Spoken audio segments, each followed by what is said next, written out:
This is Briarcliff Sessions number 5. And one of the many conversations, if not, I don't know, thousands, maybe a number above thousands, whatever the next important interval might be. But a lot of conversations have happened between me and this man right here, Mike Dove. Some of which we were talking about entirely different things. Right. So you could count those as 2 conversations. A lot of which, and maybe we can do that today. I don't know. It just depends. Talk past one another? Right. Yeah. See, a lot of, for people who have no context, which is anyone listening to this. Yeah. We don't know who the hell we are. So anyone who wasn't, just spying on us for most of our adult lives, what we mean, but I know there's some, but those of you who weren't, names? I'll save that for later. I'll keep that in my little black book of extortionisms. But anyway, we had all these conversations where we would markedly just talk past one another. So I'd be talking about like what I wanted to do with maybe a lyric or a piece of philosophical idea or something, and Mike would talk about the new pedal he was going to get, or the new way he was going to A, B, and amp, or whatever it was. In fact, we did a little bit of that today. Right. Yeah. I mean, but see, for those of you who'd like to have a lasting friendship, sometimes it's just important not to get bogged down in what they're saying and think about what you're trying to say. And I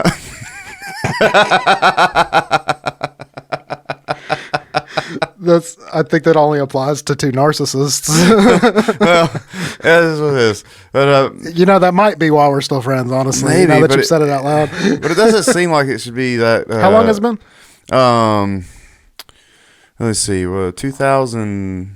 Must have been 2009. 2009. Okay, so because that's when I graduated from the Atlanta Institute of Music and moved in with you and Thomas like the next. Right, and I just lost my $1 million fortune in the .com bubble. I mean, no, I'm just kidding. It wouldn't have been the .com it's all right, bubble. We're getting it back. It would have been coming back for what you took from us, Amazon. We're coming for you, Bezos. Although, if you would let us, use your web services for a little while we figure out how to do this, that'd be cool. Yeah. So, Daddy, take it easy. Just playing. We're just playing over here.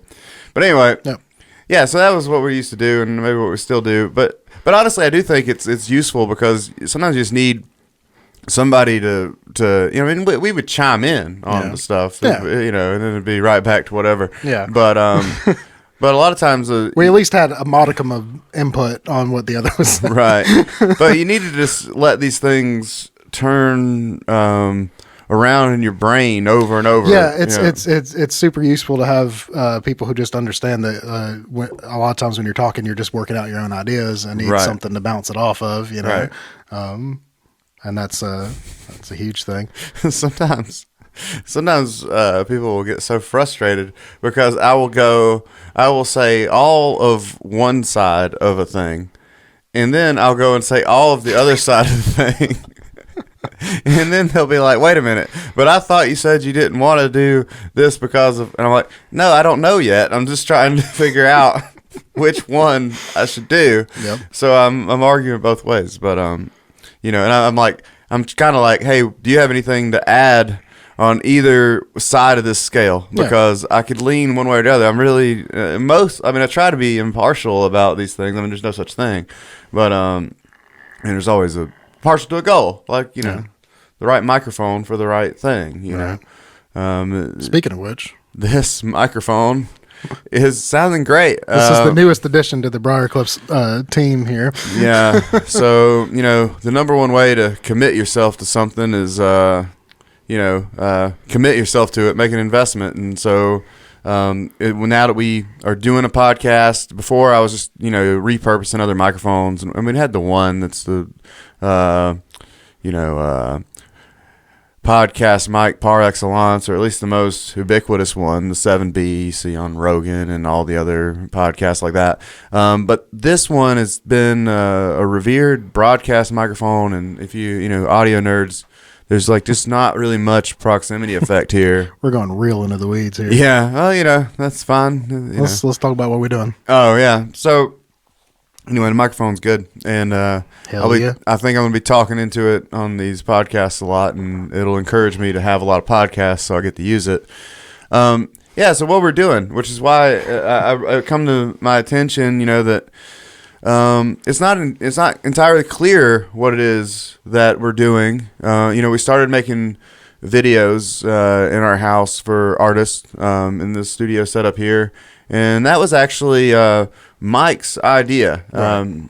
We had been in that band Kissel with our friend Deirdre Kroner and Greg Vose, and it was a cool little project. We did a lot of cool shows. We done the Charleston. We played Petra's. We did a lot really fast. We're like 5 songs out on Spotify, and we realized we could turn around materials like that really quickly. Yeah. And you had the idea. Do the sessions videos. So just get a band in a room with a bunch of microphones and a bunch of cameras and present something real, you know. Right. I'm just ripping off Audio Tree and Tiny Desk and all that, but it wasn't an original idea. It's just like, hey, we could do this at our house, right? But there's not a lot of people doing it, you know, for other people, and I mean, and also all those things you mentioned are things that bands basically aspire to do. I mean, there's people submit to be on Tiny Desk, and it's very few unknowns that, if any unknowns, that ever will get on there. And then it's just when they do that yearly contest or something, right, or they get unknowns on there, but everyone else is already out there in the ethos. Yeah, and that the difference here is we're trying to bring bands to an audience that they otherwise wouldn't have gotten in front of, you know. And we actually, one of the first Briarcliff sessions was Nate Fay, Whiskey Predicament, who we love, and we actually tried to do it when I was still living in Charlotte. Yeah. We tried to do it one day, and we didn't really know what the concept was yet. We didn't know if we were trying to do like a new arrangement of it, or if it was going to be like just a performance of it. Right. We didn't really know. We just knew we wanted to do a video. We just wanted to get in a video, basically. Right. We've done all this. We should probably talk about the music that we've done up until then. You know, we've spent years making a bunch of records that no one really paid much attention to, you know, partly because the lack of strong ways to record video at the time, but also partially due to the fact that all of our album covers were like esoteric, like, you know, abstract paintings and things. They were great, but no one knew what we were. So yeah, just wanting to get into video. I mean, we've been trying to do that for a hot minute, you know. But and I think it's gone pretty well, and it's led to all this other stuff, you know. Yeah, I mean, well, that, and I mean, I had reason to be. You know, so I did, you know, I've just had opportunities in film, and then that's given me sort of this crash course in, you know, how things are shot and how things are done at the highest level. Even if I was just, you know, an extra at the Righteous Gemstones, I was there for 2 weeks observing how everything was working and having some knowledge from being on camera as a pro wrestler and being a part of a show that's running in front of a live crowd and also being filmed. And, you know, you can't mess up because, I mean, no matter how long you're out there, and this is something I try to be respectful to with the venues that, you know, we run shows at, is there's lots of money involved in just having a building and having people there. And if you upset them, they're not coming back. And that's not just that day's revenue. That's revenue for a while. You can really upset the reputation of a place. And so, like, even those matches like at Ring of Honor where maybe I wasn't ever at that show, the big feature of the show. But if I went out there and paralyzed myself for my opponent in front of everybody, or did something vulgar, or did something to throw off the show that was just terrible, everyone else would have to like wave off that stench before the show could go on. Right. And it's possible that even someone in such a small role can ruin the show for the whole night. So, you know, a lot of what it is responsibility, I guess is what I'm getting at is, you know, and I feel like someone needs to take responsibility for showcasing the beautiful gems that are out here. Yeah. Like I felt that way about Nate. I mean, from the beginning, Nate's great, and his lyrics and his melodies and the whistling is like perfect, you know. But there's this fellow with a minimal guitar style. He's just confident for himself and like singing these beautiful melodies and these interesting lyrics about like weird murder ballads and things, and it's just fantastic stuff.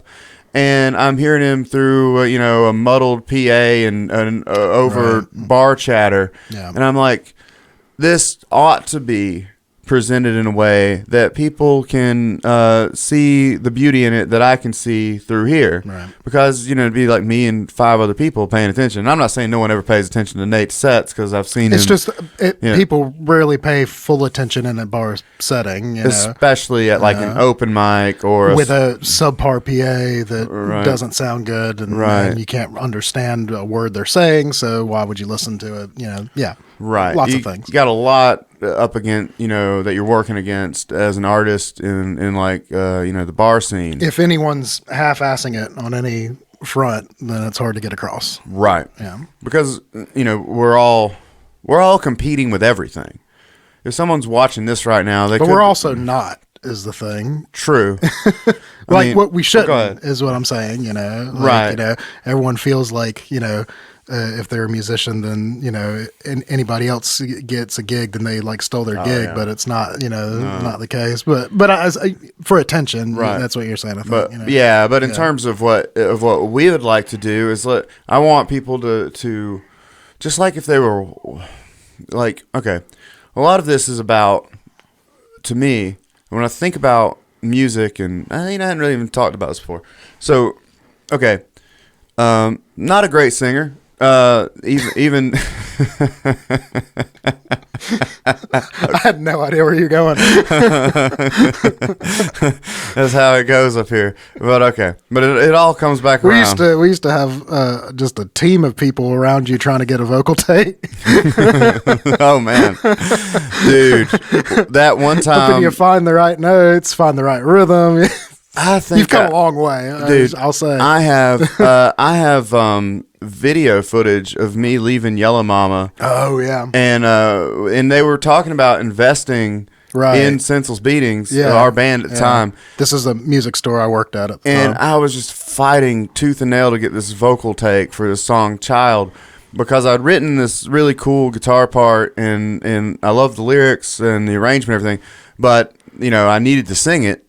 And trying to find where the melody should be with my limitations was not. Well, also you just hadn't put a whole lot of thought into it yet, but it was time to, you hadn't practiced it as much as you should have. I had hidden behind other singers too. I was always like, which is why I still like working with other people. I like to put someone who's really capable of doing the thing that I might know what I want to hear, but I can't do it myself.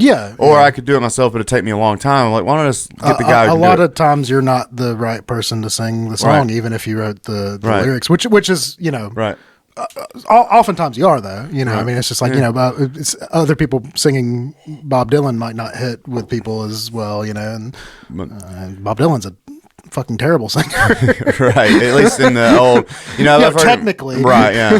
He would never be on The Voice, But if we were looking for the best technical singer, we would all be down at the college recitals and watching the young operatics, and they're boring as shit. No one wants to see it, right? I mean, well, I'm not saying no one, and I respect the technicality, I respect the art of all that. But they're kind of boring as shit. Right. Because it's the music of the past. It's German opera and it's not only that, because classical music in general, I think could be received so much better if it was presented in such a not tight ass way. Right. It's all about if they don't do something, if they break technique for a second to put a little bit of emotion on a note, that's frowned upon. But if they did that with all the ability that they had, opera would hit with the regular folks I think. I think it's because it's supposed to be this, in the old and sort of bourgeois Enlightenment thinking, it's like, I mean, it's a classist thing. It's like it's supposed to be this like highbrow mental pleasure. Mm-hmm. So you're getting this cerebral pleasure out of it, and not the thing. But all that detour to say that, like, you know, so not a great singer. Yeah, I'm not a very good singer, and to the original point. But you know, as you know, audacious as I am, like, you know, I've always been that way. And early in my life, I would sing. I was a cute kid. I had long blonde hair and all this stuff, and I would go and sing in front of other classes. Like, the teachers just thought it was cute or something. Mm-hmm. And I did all these talent shows. But really, it was just that I was really performative. Yeah. And so they loved watching me basically lip sync or something. And if it was a cappella, it was just silly. Right. But when I would sing in the chorus, I wouldn't blend it all. It was terrible, and people eventually, you know, in the middle school way, pointed this out to me, and then in the middle school, and I didn't, which is gently, which is the adult way in a lot of circles as well.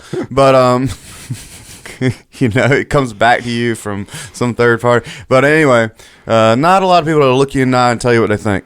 But I mean, when I was in middle school, people were hitting each other in their dicks for no reason. So, well, you know, you remember that? We've all played that game.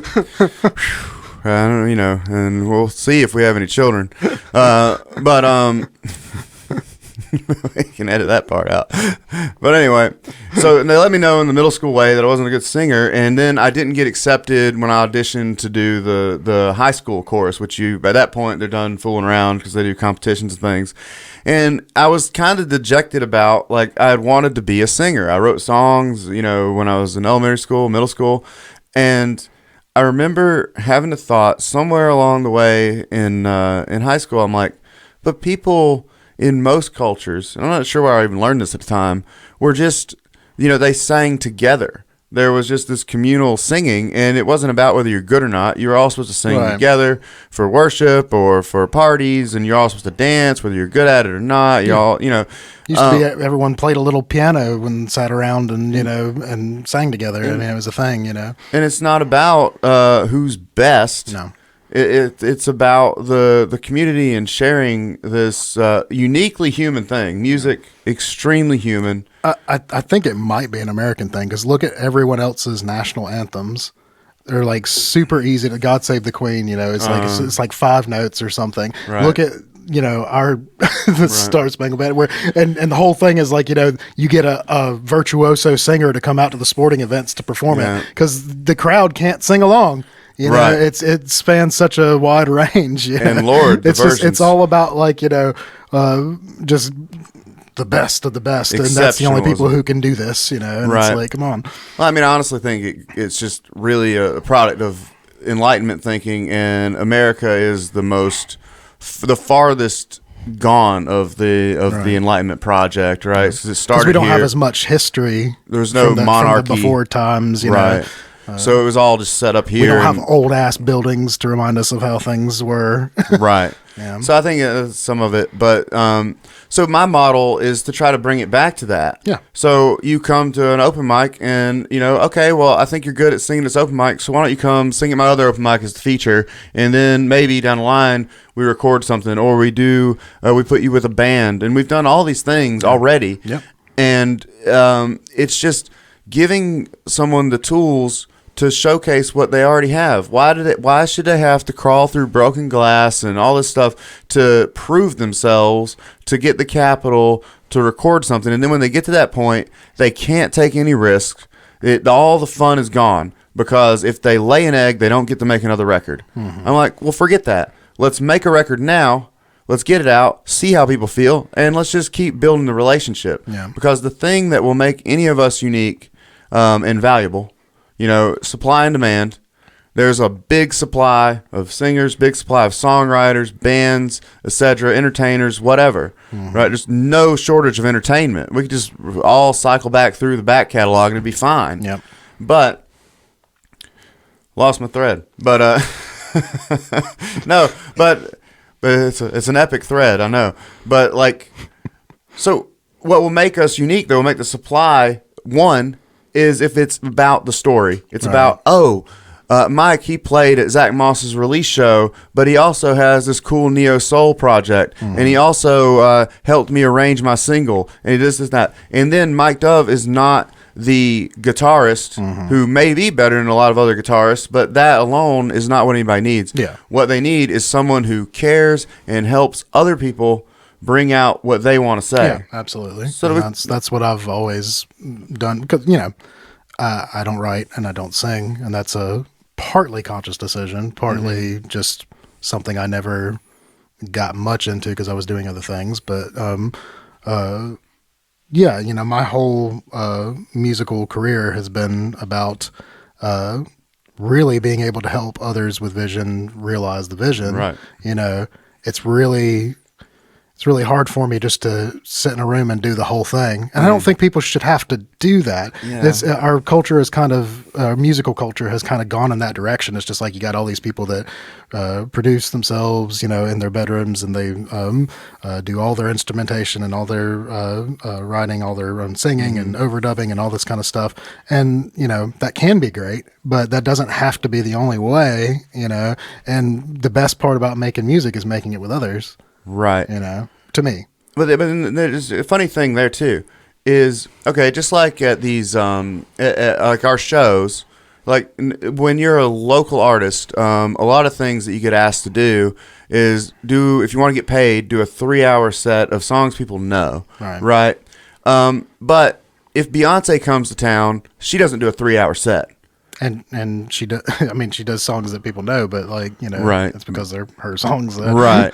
and the reason no touring artist does a 3-hour set by themselves with no support is because no one looks good performing for 3 hours. We all start to kind of maybe the Grateful Dead. Okay, yeah, but that's kind of their gimmick, I think it's stuff has to kick in. But that's a lot of what we're doing. Right. Because a lot of these shows are completely, or almost completely improvised. There's a lot of improv. We played a show. It was me, Styx, and Crystal, and I had never met Crystal until we were on stage together. Which was awesome, and everybody there loved it. People and I had only met Styx like a week or two before. Right. Never played with him. I don't think until maybe once. But because music's this universal language, yeah, absolutely. But back to the point. So just like we're transforming those shows where everybody can look good like people who are on tour look. Right. We'll have multiple artists and give them space to where they can only do what makes them shine. Right. Right. Instead of doing 3 hours of fair to middling material, same way as you just said, the pressure seems to be on people to, write these songs in their rooms. Like, let me get what I want out there. Right. Right. But that's not how it's done at the top level. Yeah. The most it's not as interesting of a story. Right. The most profitable artists are all collaborating. And people make fun of it. They'll be like, look at Miley Cyrus. She didn't really write the song. There's 6 writing credits on it. I'm like, well, no. A team wrote the song, which is all the more beautiful. Yeah. Because we've got to get something, even though we're not this person, this is what we do. Is like, and what Suge does, is we're not this person, but we see what they're trying to say. Right. And we're letting them know whether we're hearing it or not. Right. And that's the most valuable thing you can get as an artist. And we're hearing it through the lens of our own perspective and experiences and expertise. And failures. And the most important part. Yeah. I mean, the only reason we can make records is because we made a bunch of bad ones. Right. And I don't know if they're bad. But, not mixed well, maybe. Right. Because we were doing it in our bedroom with a cheap Tascam interface. And again, the problem was, in a sense, I mean, really, we couldn't afford to reach out to other people. There was no money in the project, no one would get. But, and that's not really what I want to make the limit for artists. A lot of this is we build enough network, then, you can come to an open mic and you can get on some paying gigs and you can start having some turnaround for yourself and be able to put a little more money into your music because you are making some, even if just a little. It's easier to take it seriously. But, with us coming up, to justify being like, well, maybe I can spend a little money and go into a studio and do the thing rather than have to do it all myself. Maybe I don't have to go it alone because I've had some modicum of success with it, and we're making it an easy thing to just show up, be good, and you can kind of get into something, and talking about like the people making stuff in their bedrooms and things, even like the heroes of it, like Bon Iver, his whole first record. the whole marketing thing was, I wrote this in a cabin by myself, or whatever.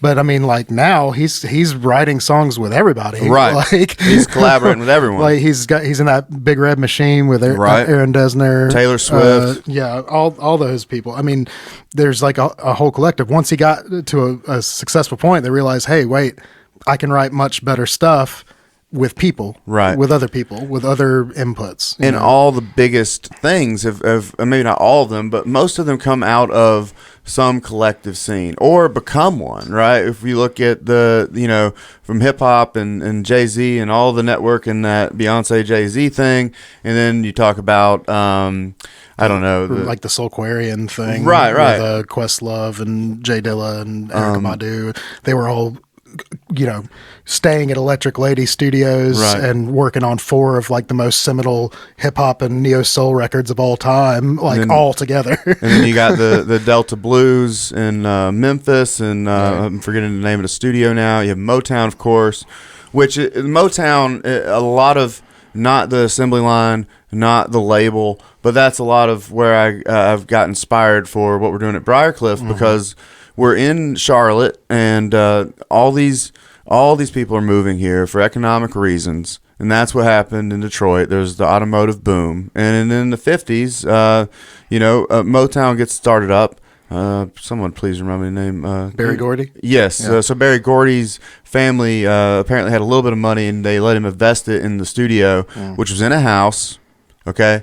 And you don't say. they had one preamp, okay, and now that preamp retails pretty high, and they were the little engine that could, and had great songwriting and great arrangement, but really they were capturing the energy of all these people in a new place, or even if they were there before, they're now being squeezed, and there's this strain that gets put on people when they feel I don't know, they need to fit in. Right. And that's what's happening. People move in, they got to fit into a new culture, find where the cool places are to go, and all these different things they're trying to do. A lot of young singles, especially in Charlotte, and there's just, they need a place to express themselves, not to be encircled. And Charlotte needs something to their culture other than, hey, come here to do banking, Right. Like, yeah.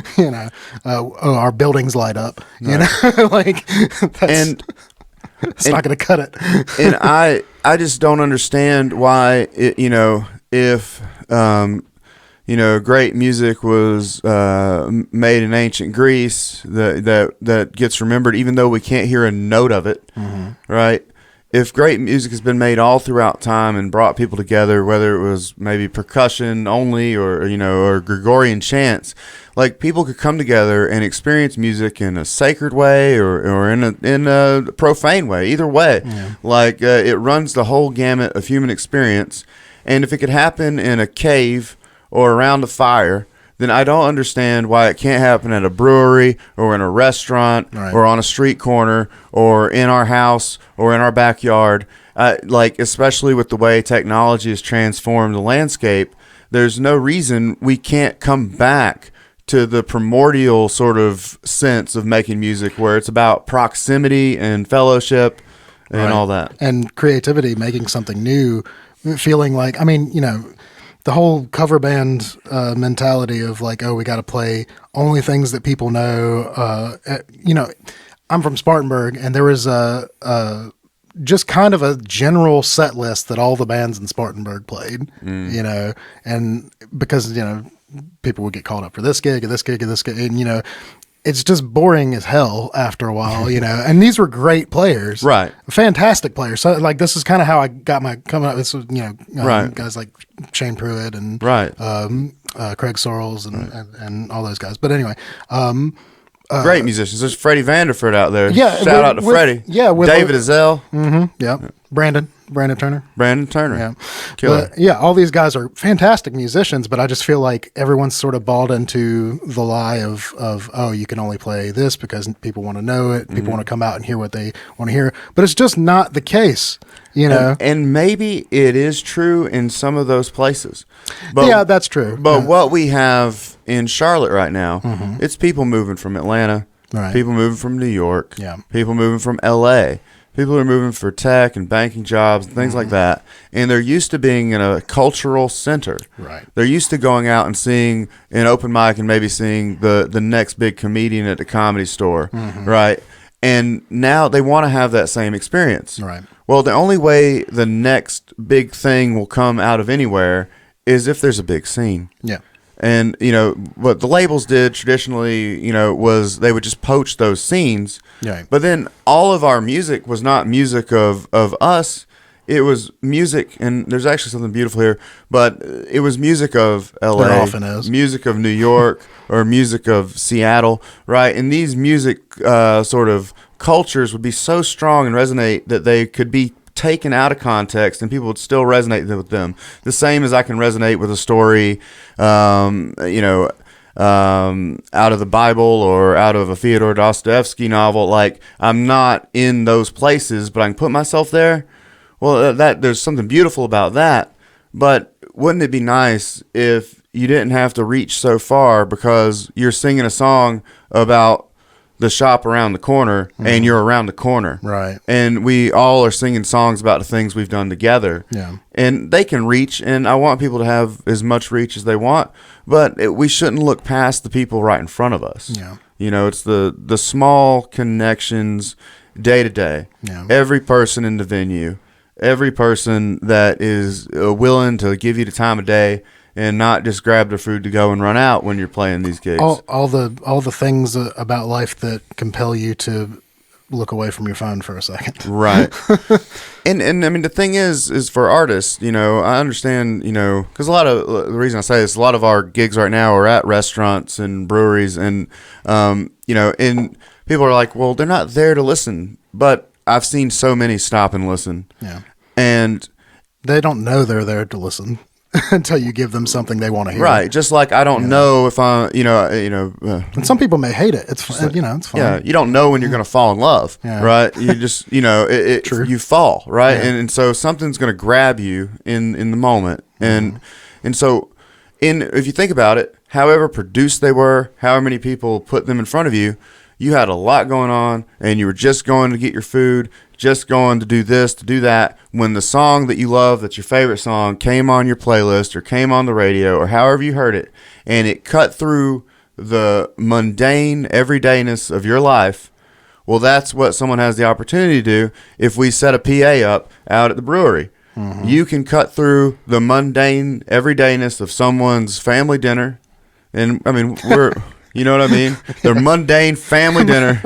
They need to, you know what I'm saying? Not really the best example, but maybe you're, maybe you have a nice HR job, right? But you're working remotely and you're filling out your spreadsheets, right? And you're just in that. And then you hear the whiskey predicament. Don't look back. Don't look back. Da, da, da, da, da, da, da, da. And you hear Nate just singing so sweet. You hear him whistling off in the distance. And just for a minute, you're transported into this world of the whiskey predicament. Mm-hmm. Yeah. I mean, it can happen. Yeah, it happened to me. I brought him to my house and recorded him. I mean, and, everyone's got their favorite music for a reason, and I feel like a lot of people sort of get closed off to hearing new things after a certain age too, and I think a lot of that is because they don't hear new things out and about in adult world. When you're a teenager or whatever, you got a lot more time on your hands and less responsibilities, so you can dive into these things. But yeah. There's one other thing with that is that all the music has been dominated by pop, like pop appeal and club music and things like that, and there's meaning in life after the clubbing years. Right. And one of the things about being out at the restaurants and the breweries is we are playing for people with real jobs, doing things in the community and out. They're not just out to listen to music, and those people or not just out to like get fucked up and be a degenerate. Right. And I don't know that, that art, one of the things with Senseless Beatings, I always felt like if it was possible to get Senseless Beatings into more. This is our first band for those who don't know. Yeah, if we could have got our band in front of more of a, a listening room and not always playing bars, it would have been a lot better. I mean, we had a flute and these wild arrangements and all this stuff going on. Right. And it's just hard to convey in that environment. Yeah. So it doesn't need to be that, rock music or original music is this underground thing until it gets big, and then you can put it on the, over the air at Winn-Dixie. And I don't understand that either. Like, why there's some, we've heard Eminem on the, over the PA at, restaurants and stuff, and for some reason, we've heard everything, heavy music. Everybody's heard every kind of music now. Nothing, is new. And yet we still act like certain things need to be in some basement somewhere and other things can be out at the restaurant. Right. But there's no real difference between them anymore because everyone's shuffling everything all the time. Exactly, yeah. I mean, just listen to anyone on TikTok. It's the most annoying thing in the world. Right, yeah. But it's just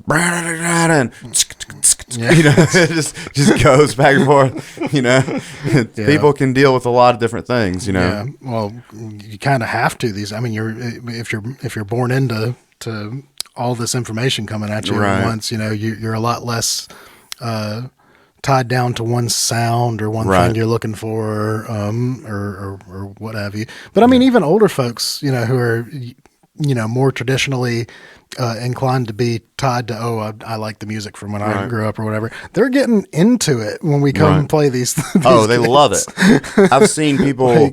I've seen people watch our man Sticks play drums and Sticks. If you get a chance to see him play at any of our gigs, see him on a flyer, you just got to come out. It doesn't matter who's playing with. You're just going to see the best drumming you've ever seen. Hold on, let me talk about Sticks for a second. Go ahead. Sticks is a drummer who has perfect pitch. And we were short a headstock tuner at one of these shows, and I just leaned over to Sticks and played my E, and it was like, flat or sharp? He said flat, and then I got up to it, and then I tuned the rest by ear. That's my drummer telling me.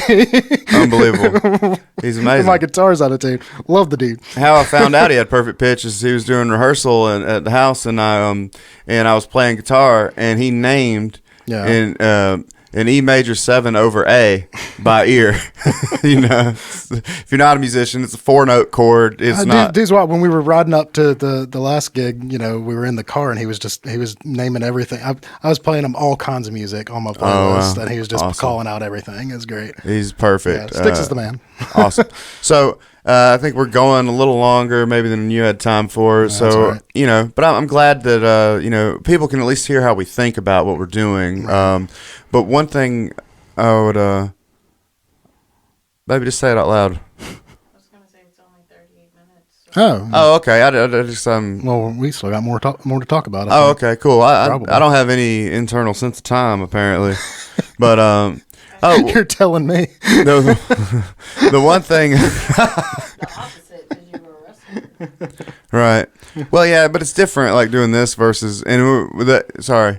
I was just taking a dig at your rhythm. Your rhythm. Yeah. Working on it. Yeah. But I was gonna say, getting there. Let's. We were talking about guitar a little bit. Let's show off our this. We got a new amp to be the house amp at Tommy's Pub. Again, we've got a lot of gigs that we're doing, and we're putting.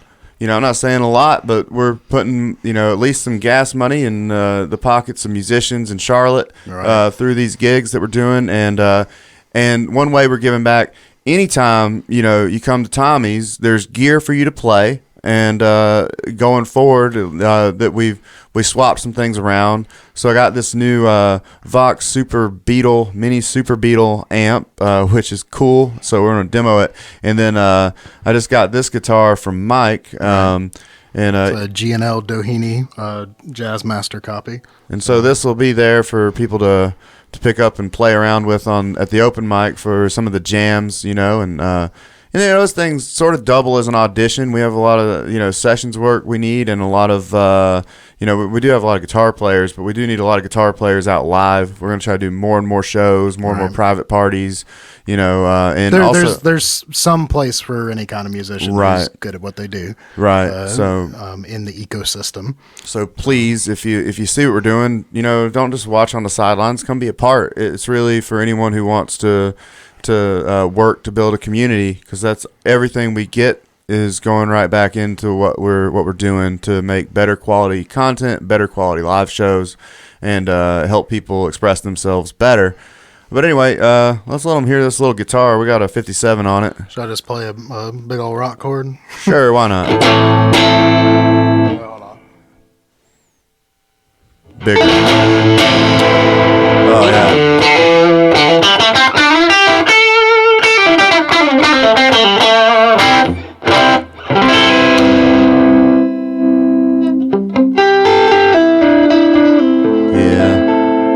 That thing will get the job done. Love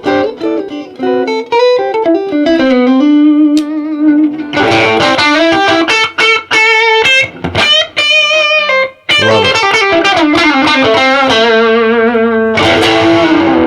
Also, maybe a good time to mention that, if you're recording at Briarcliff, Mike Dove will probably play a little bit for you if you ask him nice.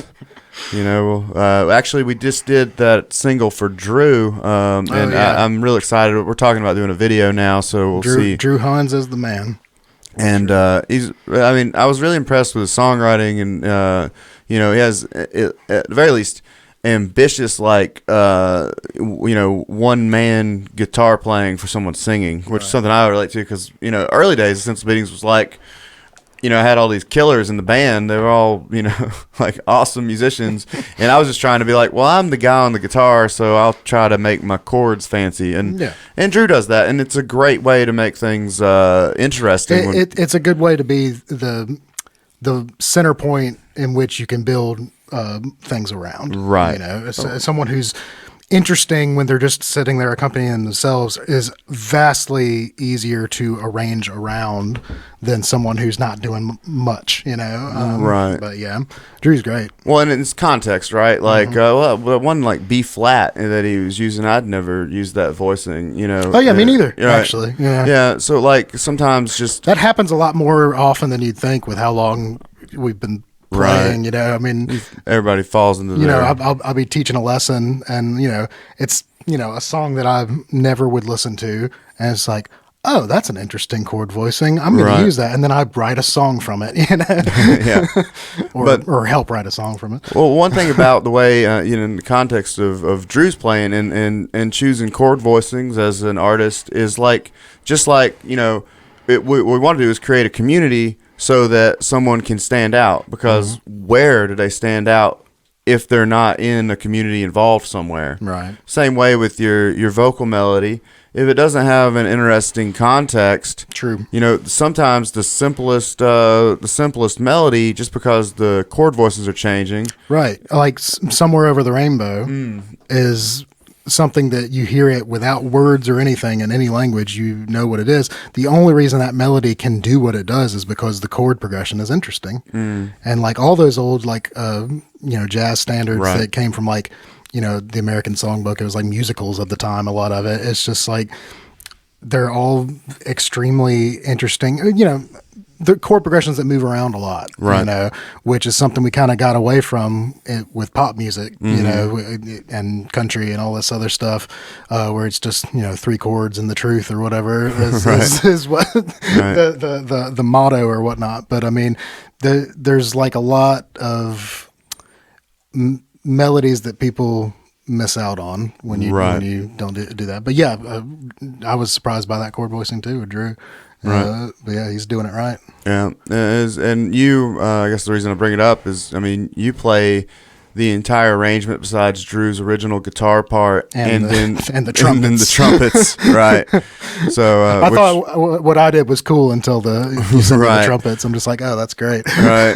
We had the great privilege of getting Michael Murphy to come down and do the trumpets, and he was so fun to work with, and it was just really cool to get the finished product. So home, when it rolls out, we're not really sure how we're going to roll it out just yet, or how Drew's going to roll it out. Again, we're not a label. We're not controlling management or anything. Right? Not here to control anybody's stuff. We're just kind of here to give them the stuff, exactly, and to help people realize their own visions, right, and get out of their way, right. like help them do what they're trying to do, but not. Labels used to like tweak everyone into this product, and it's that's not what we're trying to do, Right. Just trying to be a good mirror. Yeah. So you see how your performance or idea is coming across, and then we can help you realize what it is you want to say. Right.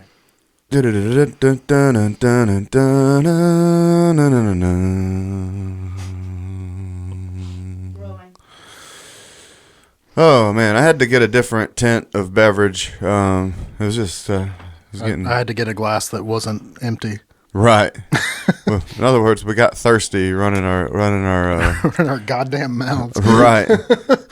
So bear with us. But speaking of which, so last night we were filming this on a Friday, so we did Tommy's last night until about 1. We saw some new artists come through. One I really liked, and I'm not sure if this will be out before, but she's going to be the feature artist at our Legion Brewing open mic, Arcade Holocene. She had a really cool set last night. What date is that? That'll be Tuesday. Let's see, it's the 5th, 6th, 7th, 8th, the 9th. It's probably the 9th. Okay. If Tuesday's the 9th, it'll be the week of the 9th, one way or other. Gotcha. But yeah, have her do the feature because it was really cool stuff. What, baby? Oh, is it the 8th? Oh, okay. Tuesday the 8th. Now that we got that out of the way. It'll be at our open mic at Legion Brewing. But, she had really cool stuff. The next Tuesday that's going to happen. Right. Yeah. And like I say, this might not even get out before that. Who knows? Yeah. But, yeah. But, she was a bright spot last night. There was some really cool jams featuring Nobody Important and some of our regular players like Cap Nunn. Right, yeah. Well, yeah, there's a band called... the way you said it. Oh, yeah, I know. Well, a jam featuring nobody really important. Look, guys, I'm out here every week. These people, everybody here, their band names, their stuff, whether it's Whiskey Predicament or Drew Hines or Nobody Important, many artists that come through, like... Suge and I, we see their stuff so much that, to me, I say Nobody Important, and I know exactly who I mean. But Nobody Important, a couple of brothers, like Wesley and Trevor, literally brothers, and that they play like about any instrument, and they have a great like reggae sound, cool. A little bit of hip hop infusion. But anyway, they had a great set to close it out last night. People were wanting to hang out and jam for on and on. And so we left about 1, got down the road, and we got up at so you got up at 5 this morning to come meet us, right? Because this morning we were recording the Sunday praise music for Renewed Faith Christian Center, Renewed Faith CC, who basically, again, everything's about proximity, and so. I was setting up sound at one of our Shake Shack shows, which featured Death of August and Apostate. And so they put on a great show there. And while I was setting up, Pastor Omar's wife came up and said that their sound man had fallen through for their service. And so I volunteered, and we've had them in here a couple times recording music and helping them with their rehearsals. And ran the live sound at their first service. It was a great time. Seem to be good people trying to do good practical things for people, getting them inspired. One of the things that I vibed with was that there's too many people that have given up, and that again, a lot of what we're trying to do in music is let people know that there is some purpose to this, and that purpose is probably the person nearest to you. if you start close in, try to connect, and music helps us do that.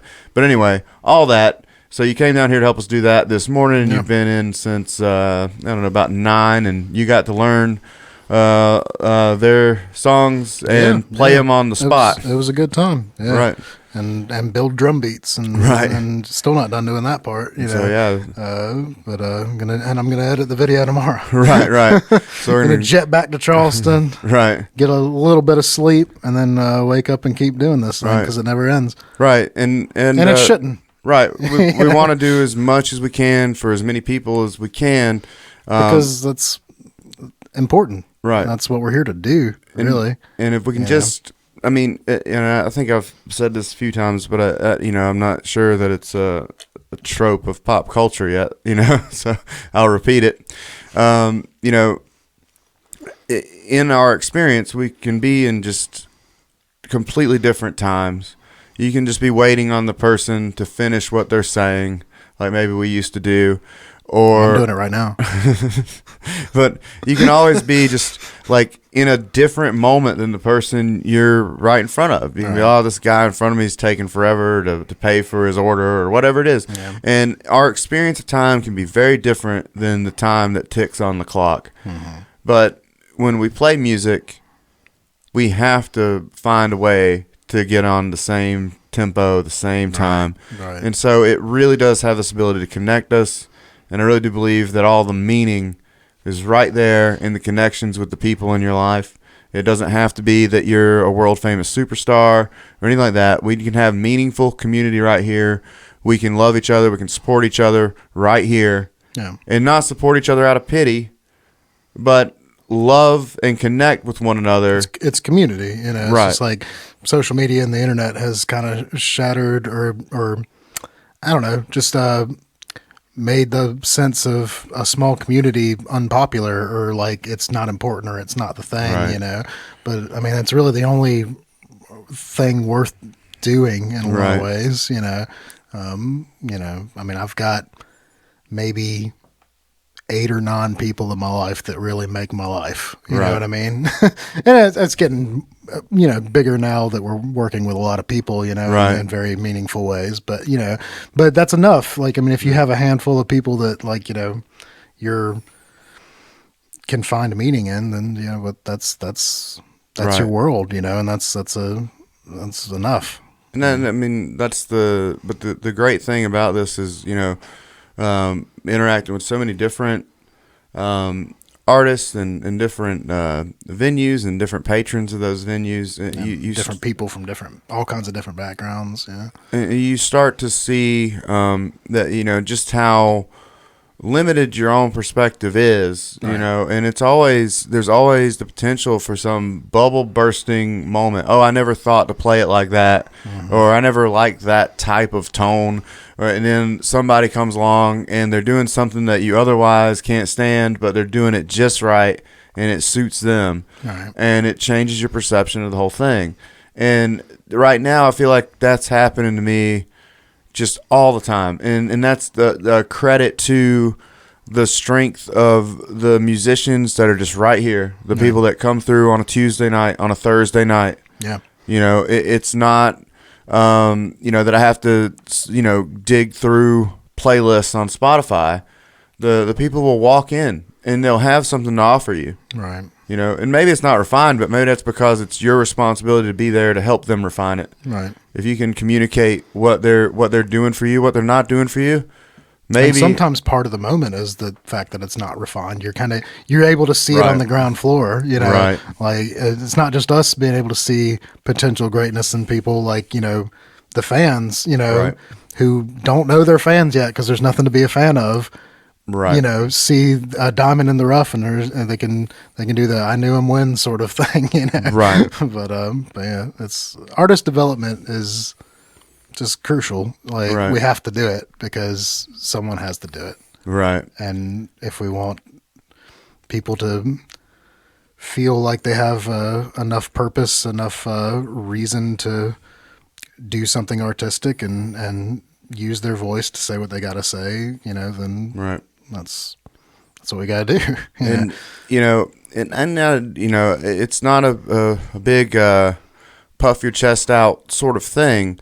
But, I do have reason to think that I know how to help people tell their stories, because that's just the sort of the line of work I was in somehow when I didn't even know I was in it for a while. And then, when I expounded on the storytelling elements of pro wrestling, that got picked up by the New York Times and the film made by Tim Grant. And, sorry, we had a light fall. And, and Cat. Yeah. and then from the strength of that, got asked to consult on a script for this film at Columbia University, and started to realize that there is a lot of things I understand about storytelling from the years of doing it, the songwriting, and especially my philosophical training. Right. And I just want to use that to help people focus what they're doing, and also realize, in a sense, what they're doing. Right. All of our stories are grounded in hope.